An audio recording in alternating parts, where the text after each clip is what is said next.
মায়েদের কথা চিন্তা করছেন, করেননি? উনি ফ্যামিলি কার্ড দিবেন। ফ্যামিলি কার্ডটা কার নামে হবে? পরিবারের একজন বয়োজ্যেষ্ঠ বা যিনি নেতৃত্ব দেন সেরকম একজন গৃহিণীর নামে হবে। কারণ আমাদের অনেক পুরুষ ভাইরা আছে, তাদের একটু বাজে অভ্যাস থাকে, দেখা গেল ওই ফ্যামিলি কার্ডের জিনিসপত্র তুলে বাজারে বিক্রি। উনি শিশুদের কথা চিন্তা করেছেন, যুবকদের কথা চিন্তা করেছেন, ওই জন্য উনি কিসের ব্যবস্থা করতে চেয়েছেন? স্বাস্থ্য কার্ড। তাহলে আমাদের প্রত্যেকের সুচিকিৎসা পাওয়ার অধিকার আছে, তাই না?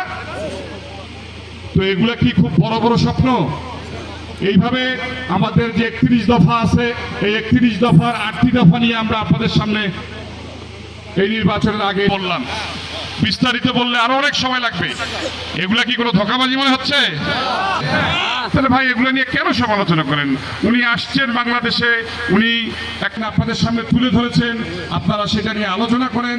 ওইটার মধ্যে যদি আরো কোনো আপনাদের কোনো ভালো উদ্যোগকে তা আমাদের সবাইকে স্বাগত জানানো উচিত।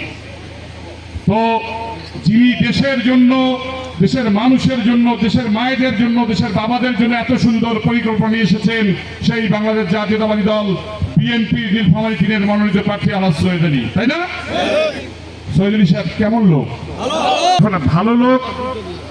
এই জন্যই হয়তো আপনাদের মতো আমি বলতে 2014 শেষ পর্যন্ত আপনাদের ভোটে নির্বাচিত উপজেলা চেয়ারম্যান ছিলেন, সত্য? উনি খুব চুরিচামারি করছে, ওনার বিরুদ্ধে খুবই দুর্নীতির অভিযোগ। তো যারা ওই জায়গায় টিকিট বিক্রি করে আর অনেক কিছু করে, তাদের বিরুদ্ধে যে অনেক অভিযোগ ছিল, আপনারা কি ভুলে গেছেন? হ্যাঁ, দুর্নীতির মামলার কারণে তাদের বিরুদ্ধে ওয়ারেন্ট হওয়ার কারণে তারা 8, 9, 10 বছর পর্যন্ত পলাতক ছিলেন, কিন্তু তারা ফেরেশতা এখন। আমার কথা হচ্ছে যে আমার নিজের যদি কোনো দোষ থাকে, আমি যে অপরাধে অপরাধী, আমার কি সেই অপরাধে অন্যকে সমালোচনা করা ঠিক? আপনাদের সামনে আমি কোনো দলের কোনো ব্যক্তির নামে সমালোচনা করতে চাই না। আমার আব্বা এই জিনিসটা করেন না এবং আমিও করতে চাই না। আমরা আপনাদেরকে একটা সুন্দর সুষ্ঠু পরিবেশ দিতে চাই আগামীতে কাঁঠালী ইউনিয়নে। আপনাদের যে এই ইউনিয়নে একটা সমস্যা আছে, একটু মামলা মোকদ্দমা বেশি হয়, বিনা কারণে জলঢাকায় থানায় আর দরজায় যাতে কারো ঘুরঘুর করতে না হয়, এইটা আলহাজ শহীদ আলী সাহেব ব্যবস্থা করে দেবে ইনশাআল্লাহ। হন না কেন, কেউ কোনো দলীয় প্রভাব আপনাদের উপরে বিস্তার করতে পারবে না। আপনারা নিয়ে আসেন, কাগজ নিয়ে আসেন, আমি লিখে দিচ্ছি, নিশ্চিত হয়ে যাবে। কারণ তখন যদি কেউ প্রথম প্রতিবাদ করে, তখন আমিই করব।